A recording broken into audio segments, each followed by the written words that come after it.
Halo dulur Sampurasun, bagaimana kabarnya? Semoga kalian sehat selalu dan diberi rezeki yang melimpah. Pada video kali ini kita akan membahas alur cerita Donghua yang berjudul Hero Return. Oke teman, tanpa berlama-lama lagi kita langsung saja ke alurnya. 2093年起，全人类陷入恐慌。 Film diawali pada tahun 2093, di mana monster yang tidak diketahui asalnya tiba-tiba menyerang manusia. Kejahatan pun terus meningkat di seluruh dunia dari tahun ke tahun. Sampai di tahun 2095, pemerintah dunia tidak bisa berbuat apa-apa. Lalu muncul pahlawan super pertama dalam sejarah manusia. Pahlawan super itu disebut Zero.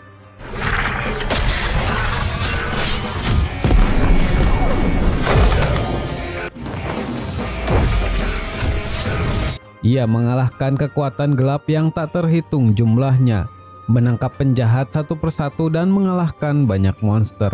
Kemudian ia mengumpulkan dan mengungkapkan informasi tentang monster dan penjahat, bagaikan cahaya terakhir bagi manusia. Dialah yang membuat umat manusia benar-benar memahami dunia. Ia memimpin serangan balik manusia dan tim pahlawan super. Lalu di tahun 2100, tingkat kejahatan di berbagai negara mulai menurun dan jumlah monster pun menurun. Dunia pun secara bertahap kembali damai. Tapi orang yang membawa manusia ke abad 22 tiba-tiba menghilang begitu saja.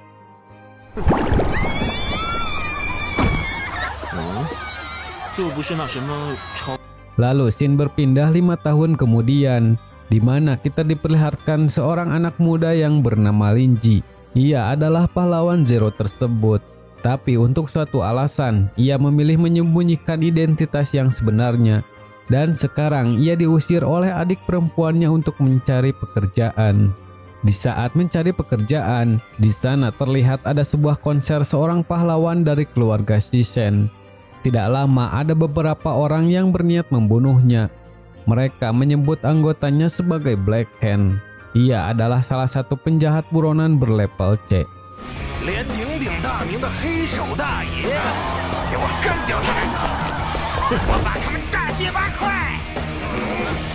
Tapi ternyata semua anggota band itu cukup kuat hingga bisa mengalahkan mereka dengan mudah.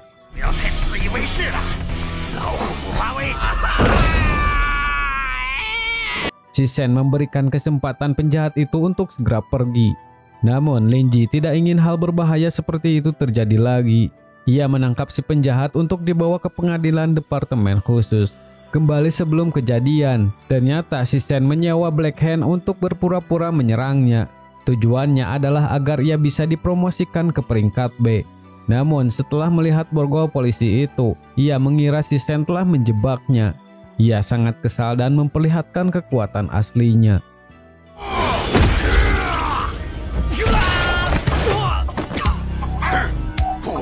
Tidak lama datang pahlawan lain yang bernama Zhan Chen.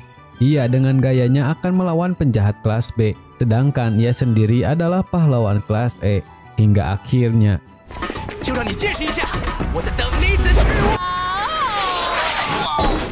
meskipun babak belur, ia tetap semangat melawan Black Hand dan mengeluarkan beberapa jurus. Tapi di saat Black Hand akan menghancurkannya, Linji pun tergerak saat mendengar Zhan Chen mengatakan seorang pahlawan tidak akan meninggalkan orang lain.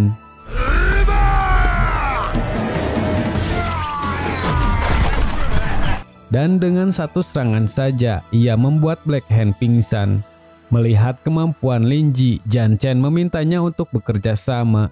Tidak lama, ada seorang wanita dari departemen khusus datang ke tempat keributan. Ia adalah pahlawan peringkat ketiga di kota H yang bernama Han Dongmonu.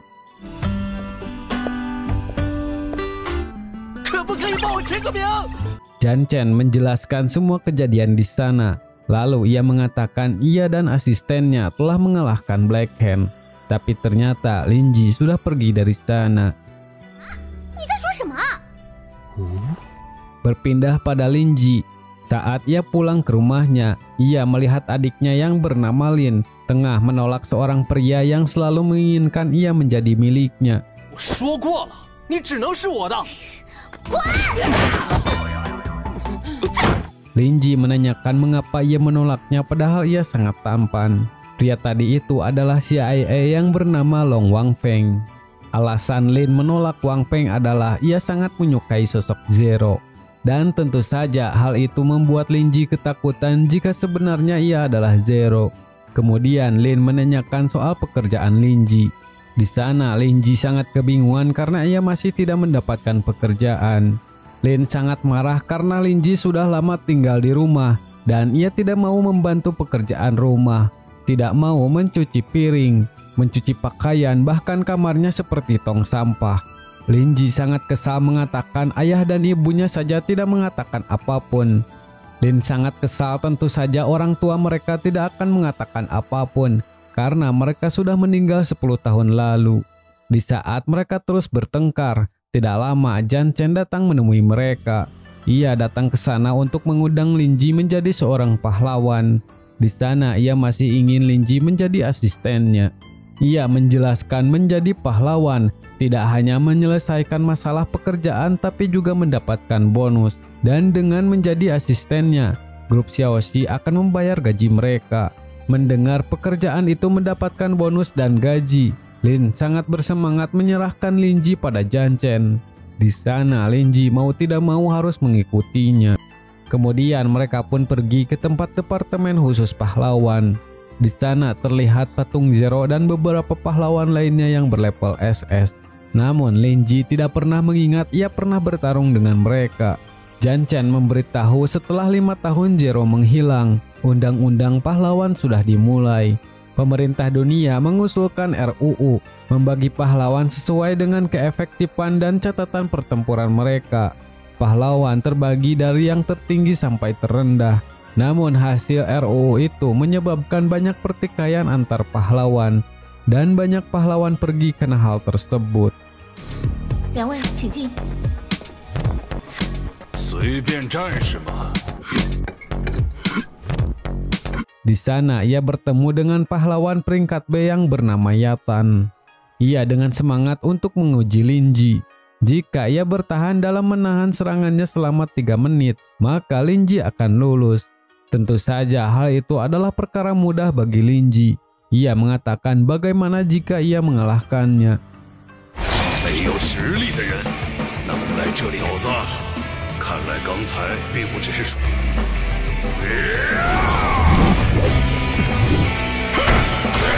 丑小子！ Mereka sangat terkejut, ternyata Linji benar-benar bisa mengalahkan Yatan. Dengan begitu ia mendapatkan poin penuh. Namun Linji sangat frustasi saat mendengar ujian selanjutnya adalah ujian tertulis. Kemudian saat Yatan tersadar, Han Dong sudah berada di sana memeriksanya. Yatan mengingat ia kalah dari pendatang baru, tapi ia tidak mengingat detail spesifiknya. Han Dong mengatakan pendatang baru itu memang kuat, setidaknya ia berperingkat A. Namun sayangnya, ia tidak bisa menjawab satu soal pun dari ujian tertulis. Di pertanyaan terakhir tentang menuliskan gagasan pahlawan, Linji menuliskan ia tidak ingin menjadi seorang pahlawan. Ia tidak tahu yang sekarang ia lakukan adalah benar-benar keadilan. Bisakah mereka benar-benar menyebutnya pahlawan? Lalu berpindah saat semua anggota berkumpul untuk melihat hasil ujian. Di sana Linji mendapatkan poin paling rendah dari ujian tertulisnya. Tidak lama mereka melihat beberapa orang tengah mengganggu orang lemah. Pria berkacamata itu bernama Yanqing. Lalu mereka menyebut orang idiot seperti Zero yang disebut pahlawan. Tentu saja Linji dan Jan Chen sangat kesal mendengar hal itu.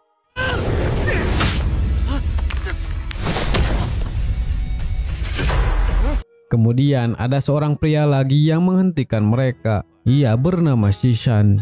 Ia juga tidak menerima jika mereka menghina Zero.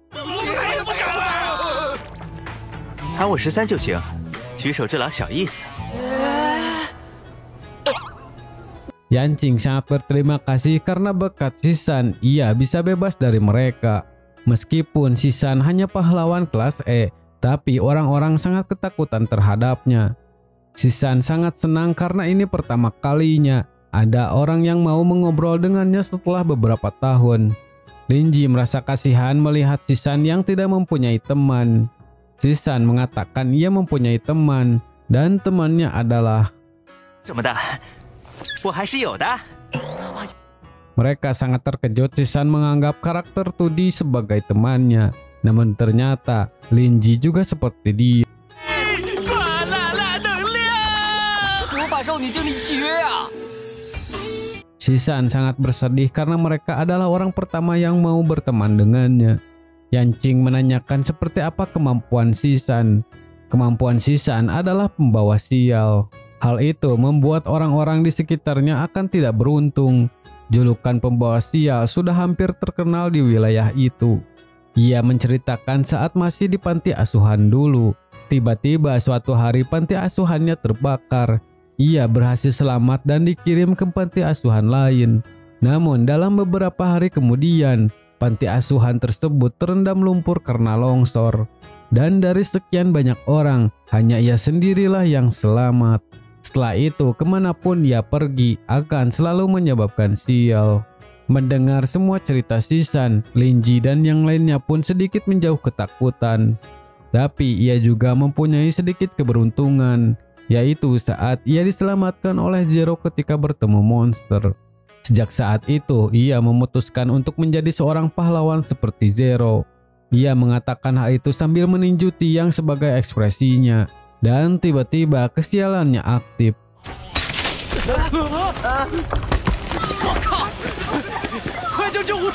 Di saat patung akan menimpa seorang anak kecil, Linji dengan cepat menghancurkannya. Dengan kejadian itu, terlihat banyak orang yang terluka. Beruntung Yanqing masih hidup namun keadaannya sangat buruk. Shisan meminta maaf karena ulahnya mereka menjadi sial. Sekarang mereka tidak perlu mengasihaninya lagi. Untuk itu ia tidak ingin menjadi satu tim dengan mereka. Tapi di sana Linji tidak akan menarik kata-katanya. Ia tetap menganggap Shisan sebagai rekan mereka. 我已经追踪1个星期了。 Keesokan harinya, mereka sambil bersantai sedang dalam misi menggagalkan transaksi para tentara bayaran. Di sisi lain, Yanqing sedang menyiapkan perlengkapan. Lalu Shisan melihat target akan mulai berinteraksi. Namun di sana, Janchen malah bermain-main dengan perlengkapan yang dibawa Yanqing.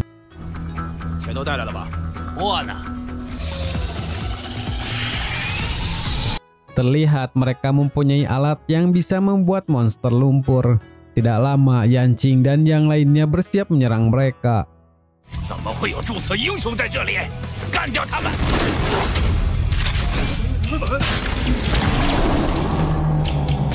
Tetapi mereka kesulitan melawan monster itu. Di sana, Linji sudah bersiap memberikan pukulan. Namun sialnya, ia malah membuatnya terbang menuju pusat kota.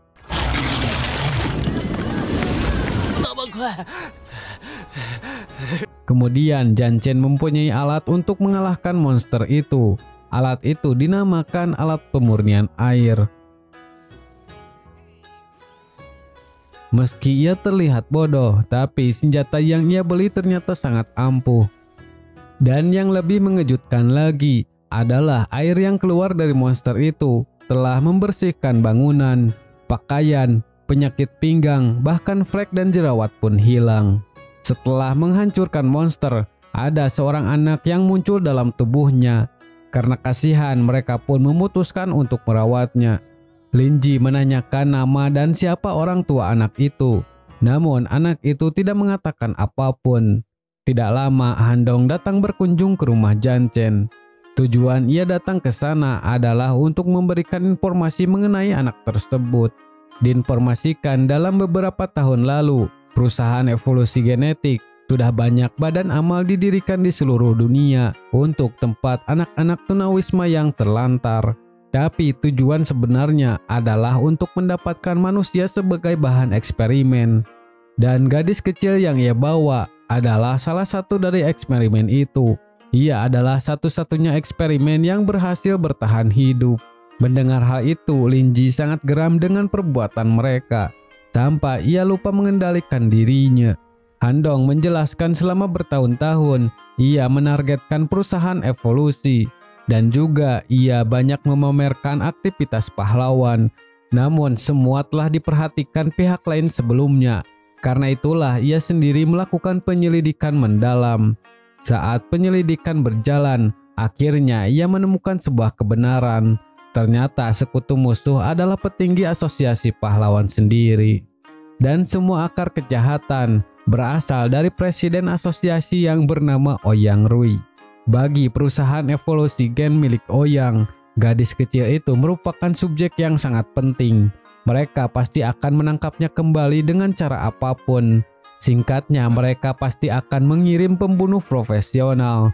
Untuk itu, Lin Ji dan yang lainnya harus menjaga anak itu. Lalu scene berpindah saat Lin Ji sedang dimarahi oleh adiknya. Ia mengira Lin Ji telah berbuat kejahatan dengan menculik anak kecil. Dan saat Lin melihat anak itu, tiba-tiba ia berubah pikiran. Setelah Lin pergi berbelanja, tidak lama 3 orang kembali menemui Lin Ji. Mereka bertujuan ingin menangkap kembali anak itu. Nyatanya mereka lebih lemah dari yang diharapkan Lin Ji.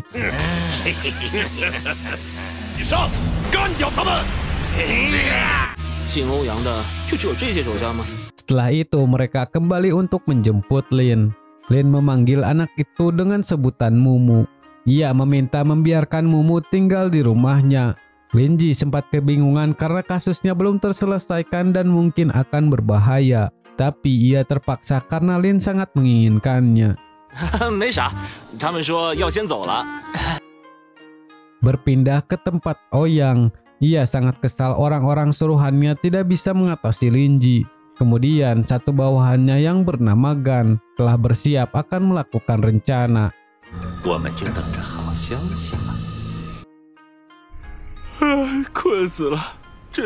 Saat bersantai, Lin Ji merasakan keberadaan seseorang yang mengincar Mumu.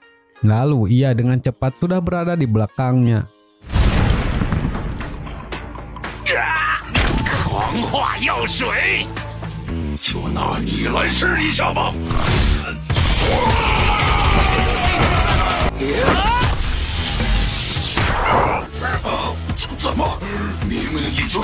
Pada awalnya Lin Ji tidak berniat membunuh orang itu, tapi karena ia mengancam akan membunuh adiknya dan gadis itu.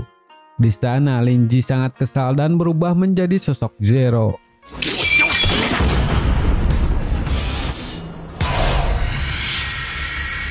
Setelah itu, ia bersantai dengan menonton TV. Ia melihat sebuah pin yang diberikan oleh Han Dong. Ia mengingat perkataan dari Han Dong sebelumnya. Ouyang dan orang-orang dari perusahaan evolusi akan bergabung kembali. Dan itu adalah kesempatan langka bagi mereka. Untuk menghentikan Ouyang, kali ini mungkin akan menjadi pertempuran besar di kota Ha. Untuk itu, ia meminta Lin Ji membantunya. Keesokan harinya, mereka berkumpul untuk menyusun rencana. Karena malam ini Ouyang dan perusahaan evolusi akan bertemu. Han Dong memperkenalkan seorang pahlawan kelas A yang bernama Xiao Ye. Di sana mereka harus berhasil mendapatkan ramuan kegilaan. Jika mereka gagal, ramuan itu akan tersebar di pasar dan menjadi bencana.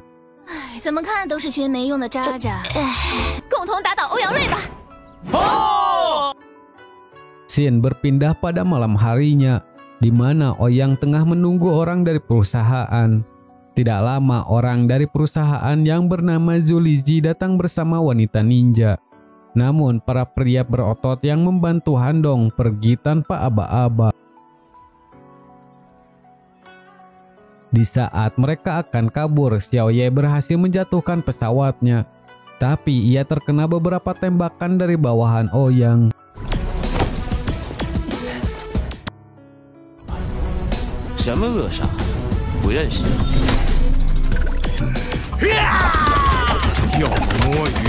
Karena ia tidak bisa mengalahkan Lin Ji, ia menggunakan serum T3 untuk memperkuat dirinya. Tapi ia dengan mudah saja dikalahkan. Di sisi lain, Jan Chen melawan wanita ninja. Ia sempat kesusahan sampai terkena serangannya. Namun ia tetap berdiri dan mencoba menyadarkan wanita itu. Jan Chen yakin wanita itu terpaksa melakukan kejahatan. Untuk itu ia mengajaknya untuk ikut bersamanya. Ia akan memberikan dunia baru dan kehidupan baru. Tidak jauh dari sana, Yanqing mencoba membantu Xiao Ye. Namun ia malah dianggap sebagai beban saja. Meski begitu, ia tetap berusaha untuk tidak menjadi beban. Tapi penjahat itu cukup kuat sehingga membuat mereka terpojok. Yanqing dihajar habis-habisan sampai ia tak sadarkan diri. Melihat Yanqing terluka, Xiao Ye mengeluarkan skill es untuk mengalahkannya. Berpindah pada Handong, ia sangat kewalahan melawan Ouyang. Meski ia beberapa kali mengeluarkan serangan kejutan, tapi Ouyang masih bisa menahannya. Tidak lama, Lin Ji datang untuk membantu. Dan lagi, Ouyang memakai serum untuk menambah kekuatan.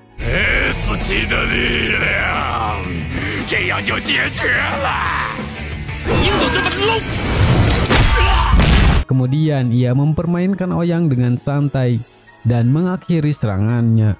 Tapi ia masih menahan diri agar tidak membunuhnya. Di sana, Handong berpikir kekuatan Lin Ji seperti kelas es.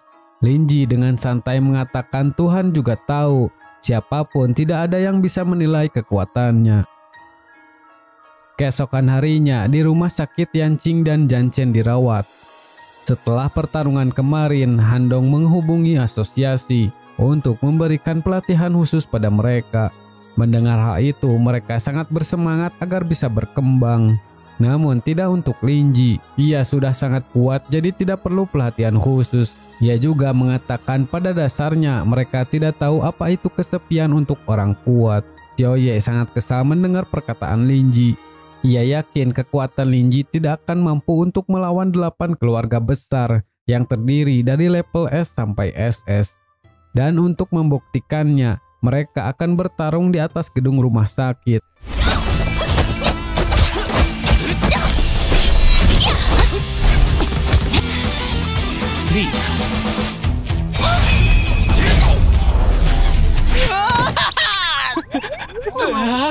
Meski mereka berempat pun masih belum bisa mengalahkannya. Dengan begitu mereka sudah tahu Lin Ji sangatlah kuat. Keesokan harinya Lin membawa anjing itu ke tempat penelitian tempat ia bekerja. Di sana Dr. Qin mengatakan Lin harus melakukan penelitiannya sendiri. Terlihat ia telah mencoba memulihkan Ouyang. Namun memori otaknya menjadi berantakan. Sekarang ia sudah kehilangan kemampuan untuk memikirkan hal rumit.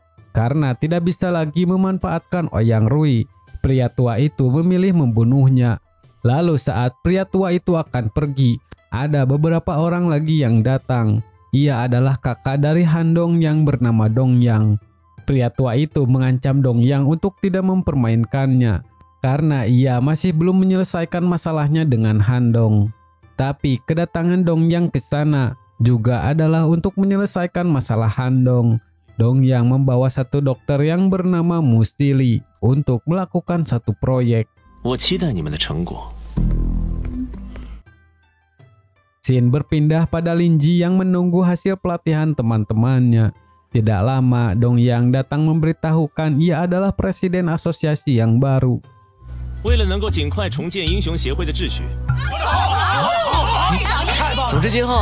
Handong mencoba berbicara dengan kakaknya. Ia menanyakan kedatangannya ke sana bukanlah untuk membawa Handong kembali. Dongyang ke sana adalah untuk tujuan lain. Tapi ia mengancam orang-orang tidak akan bisa membantunya melarikan diri. Jika tidak, ia akan tahu akibatnya. Lalu Lin Ji dan yang lainnya datang ke sana. Dongyang sudah mengetahui Lin Ji dari berita bahwa ialah yang membunuh pasukan elit Ouyang Rui. Ia menawarkan untuk bergabung dan melanjutkan perkembangan. Namun Lin Ji sama sekali tidak tertarik dengan hal itu. Dongyang merasa tersinggung karena tawarannya ditolak. Ia mengatakan jika sekarang ia bukan orang yang bertanggung jawab, Lin Ji sekarang mungkin akan mati. Lin Ji dengan santai mengatakan akan menunggu Dongyang datang jika ia ingin membunuhnya. Di sana mereka beradu kekuatan mental untuk saling menjatuhkan.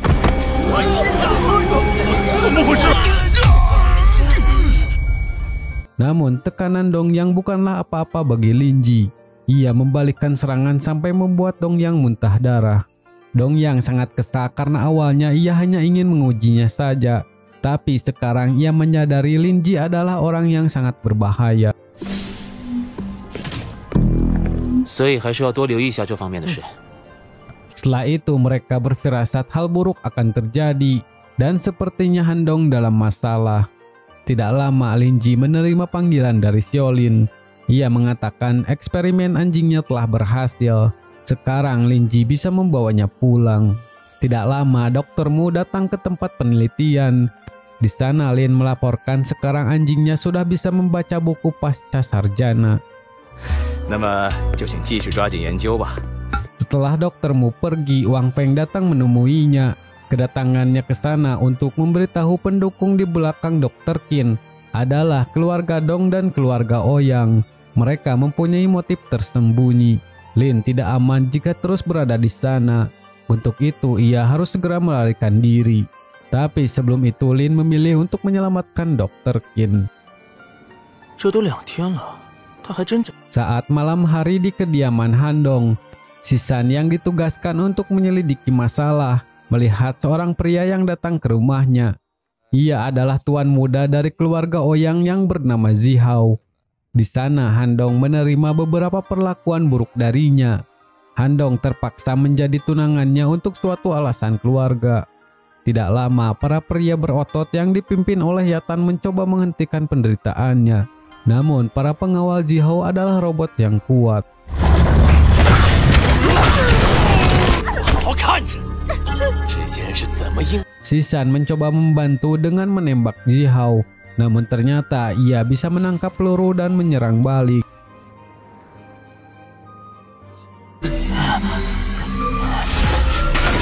Saat para robot akan menghabisinya, beruntung Lin Ji tepat waktu menyelamatkan. Namun robot itu bisa memperbaiki diri sendiri. Untuk itu Lin Ji memakai pedang roh api untuk melebur mereka. 想跑，有点节操行吗？警告！ Zihao mendapatkan pesan bahwa robotnya telah dihancurkan oleh Lin Ji yang menggunakan pedang roh api. Melihat hal itu, ia akan memanfaatkan Handong untuk sebuah rencana. Setelah itu, Lin Ji dan yang lainnya berniat akan pergi ke tempat keluarga Ouyang untuk menyelamatkan Handong. Tidak lama, Si Shen datang ke tempat mereka.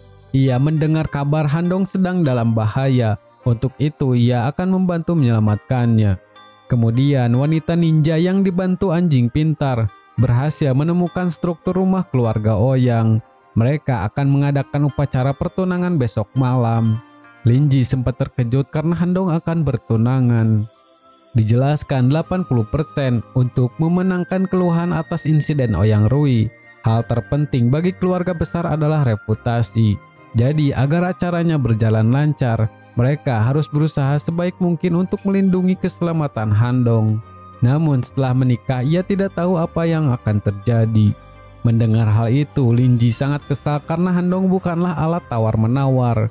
Jan Chen menyadari kalau Lin Ji sangatlah kuat, tapi mereka harus mempertimbangkan segalanya. Jika tidak, mereka akan seperti Sisan dan pria berotot kemarin. Untuk itu, Jan Chen akan menyusun sebuah rencana. Ia menyuruh Sisan membawa fansnya untuk melakukan aktivitas di dekat rumah Ouyang. Lalu Lin Ji dan yang lainnya akan masuk melalui tembok. Ia juga membutuhkan bantuan dari wanita ninja dan anjing pintar untuk menghancurkan sistem pertahanan Ouyang. Keesokan harinya, Si Shen menjalankan rencana dengan baik. Di sana, Zihao menanyakan tentang Lin Ji pada Handong. Ia bertujuan ingin merebut senjata pedang roh apinya. Setelah Zihao pergi, Lin Ji berhasil masuk ke dalam kamarnya. Ia mengajaknya untuk segera pergi dari sana, namun Handong tidak bisa melakukannya. Ia sudah berjanji pada keluarganya untuk tidak membuat masalah lagi. Tapi Lin Ji mengatakan sosok Handong sangatlah penting baginya. 就拼了命去守护，相信我吧。 Saat membawanya keluar, terlihat Jan Chen terlempar oleh pasukan robot dan ternyata Zihao juga berada di sana. Zihao menantang Lin Ji untuk bertarung. Jika ia menang, ia menginginkan pedang roh apinya. Dan jika ia kalah, ia akan membiarkan Han Dong pergi.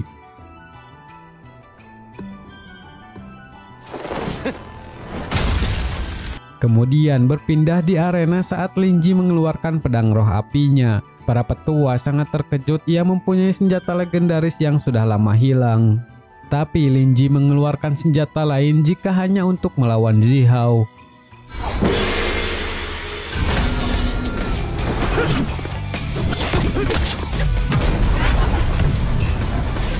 Semua serangan yang dilancarkan Zihao dengan mudah saja ditahan oleh Lin Ji. Kemudian giliran Lin Ji menyerang.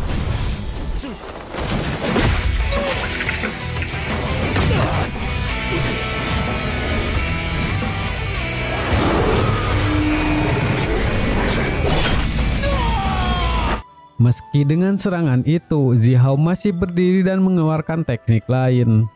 Di sana Lin Ji membuat semua orang terkejut karena ia masih selamat. Karena tidak ingin kalah dari Lin Ji, Zihao menggunakan gulungan kutukan yang dapat meningkatkan kekuatannya. Namun meski Zihao menggunakan gulungan kutukan, Lin Ji masih bisa mengalahkannya dengan mudah. Di saat Han Dong akan menghampirinya, ruang dan waktu tiba-tiba berhenti. Juga terlihat semua orang tidak sadarkan diri. Kembali sebelumnya, di tempat penelitian, Dong Yang berada di sebuah mesin eksperimen. Di sana ia mempunyai mimpi tentang menjadi pahlawan. Ia mengingat masa kecilnya saat melihat Zero yang kuat. Ia memutuskan melakukan segala hal demi bisa menjadi seperti dia.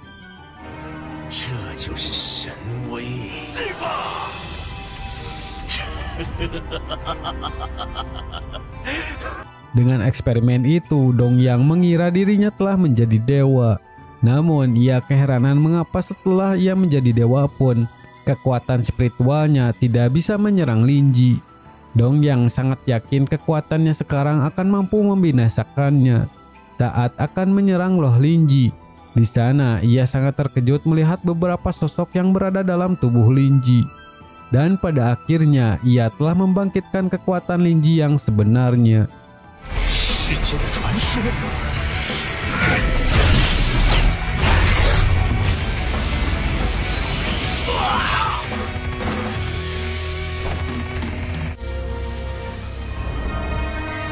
Setelah itu Dong Yang menyadari kekuatannya bukanlah apa-apa dibanding dengan Lin Ji. Tujuan Dong Yang hanyalah ingin membangun dunia tanpa adanya pembunuh dan pendosa. Namun pada akhirnya ia semakin menyimpang dari tujuan dan sampai menjadi kejahatan besar di dunia. Tetapi ia masih tidak mengerti mengapa Lin Ji begitu kuat. Di sana Lin Ji menunjukkan luka yang telah ia terima. Bahkan setelah menerima semua luka itu, ia jadi tidak mengenali dirinya sendiri. Namun ia beruntung wajah dan tangannya baik-baik saja. Di saat terakhirnya, Dong Yang tidak mengira ia bisa dikalahkan oleh bocah. Keesokan harinya, Han Dong meminta untuk bertemu di pantai. Di sana Lin Ji mengingat saat-saat bersama Han Dong. Tidak lama Han Dong datang ke sana. Ia akan pergi ke distrik M untuk menjadi guru di Akademi Pahlawan. Lin Ji memberitahunya di sana adalah surga bagi para penjahat. Meski begitu, Han Dong tetap akan pergi ke sana. Dan sebelum itu, ia harus melakukan sesuatu.